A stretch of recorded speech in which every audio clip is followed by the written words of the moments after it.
Bonjour et bienvenue sur la cuisine des Moucha, j'espère que vous allez bien les amis. Je partage avec vous aujourd'hui une recette de soupe repas appelée berkoukesh, une recette qu'on retrouve dans tout le Maghreb.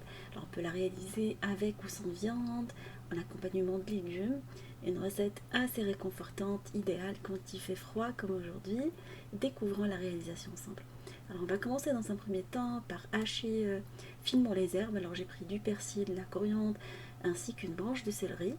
Alors on va les couper grossièrement dans un premier temps, on va rajouter l'ail ainsi que l'oignon et je vais utiliser mon hachoir manuel pour pouvoir les hacher, sinon vous coupez très finement le persil, la coriandre et vous râpez l'ail et l'oignon.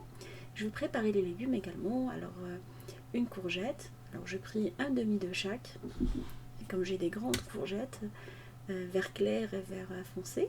Vous pouvez mettre qu'une seule courgette si vous souhaitez, une seule couleur. Et vous les coupez en petits morceaux. Ça me restait d'une recette que j'avais réalisée la veille. Je les garde dans du papier alu. Ça se conserve très très bien, les légumes découpés. Et une carotte également en petits cubes. Vous essayez de couper des petits morceaux d'un demi-centimètre ou un centimètre. Et on va passer après à la découpe de la viande. Alors j'ai pris un petit morceau de gigot que je vais venir découper en petits morceaux. Comme je vous ai dit, la viande reste quand même facultatif.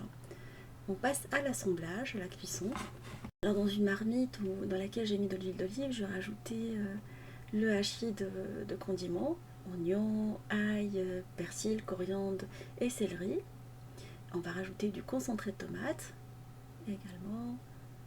Voilà, le concentré de tomate donne de la consistance à la recette. Les petits morceaux de viande que vous pouvez très très bien vous en passer si vous n'aimez pas ça.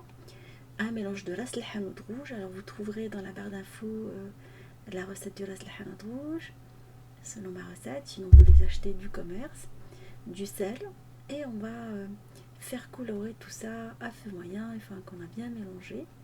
On commence toujours par faire colorer les condiments avec le concentré de tomate ainsi que la viande. Si vous n'utilisez pas de viande, on va mettre que les condiments et le concentré de tomate dans un premier temps. Vous le faites colorer pendant 5 à 6 minutes en mélangeant à feu moyen. Après, nous allons rajouter les légumes découpés et on va les colorer également avec les pois chiches trempés la veille pendant quelques minutes.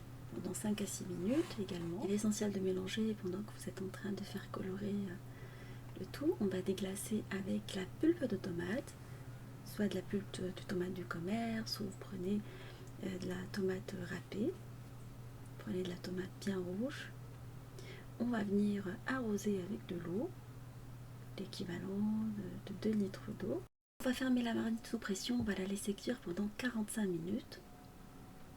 Après, on va ouvrir la marmite, on va rajouter les plomb appelés berkoukesh, les petits plombs. Vous les trouvez dans le rayon des pâtes des grandes surfaces. Sinon, vous pouvez utiliser la recette artisanale. Vous utilisez des petits pois dans la recette, vous les ajoutez à cette étape-là et on va laisser le tout cuire pendant 25 à 30 minutes. Un piment, pour les personnes qui aiment bien manger pimenté, ça donne un super goût. On va faire cuire en remuant constamment pendant les 25 minutes à couvert. Chaque fois, on enlève le couvert et on mélange.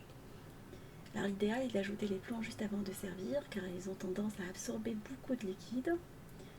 Voilà, le plat, aussitôt vous allez le servir, il va absorber tout le liquide dans lequel on l'a fait cuire. Un plat qui diffère d'une région à une autre du Maghreb, certains le préfèrent pas trop de liquide, avec un minimum de liquide, d'autres le préfèrent en soupe comme moi j'aime bien en soupe. Ma fille le préfère avec moins liquide, je le laisse un tout petit peu absorber avant de lui servir. Voilà, c'était sa part pour elle. Alors j'espère que cette recette vous fera plaisir à vos familles. Je vous fais des gros bisous d'amour. Merci pour vos messages d'encouragement et on se dit comme d'habitude, on se retrouve sur la cuisine des Moucha avec des nouvelles recettes, un voyage culinaire et à bientôt.